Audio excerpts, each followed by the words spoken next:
السلام عليكم ورحمة الله وبركاته.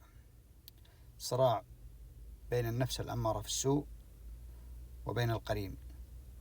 كسبيل المثال دقيقة، ما أحب أطول عليكم، ولكن أوريكم صراع الإنسان المؤمن المتقي. هذا صراع الإنسان.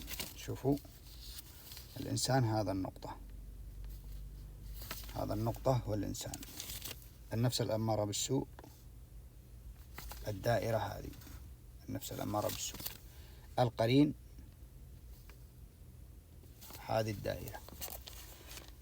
طبعا الإنسان كلما ذكر الله وزاد إيمانه توسعت الدائرة، صارت أكبر.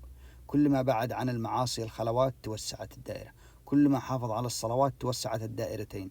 كلما قرأ القرآن يوميا جزء جزئين توسعت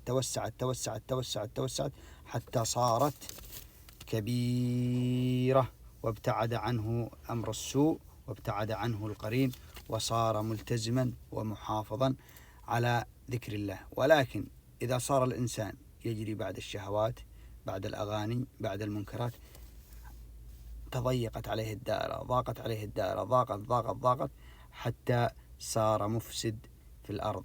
ولكن في هذه الحالة الإنسان ماذا يقول؟ يقول: اللهم اخرجني من حلقة الضيق إلى أوسع الطريق، ويكثر في الاستغفار. نسأل من الله العلي العظيم لنا ولكم الثبات. والسلام عليكم ورحمة الله وبركاته.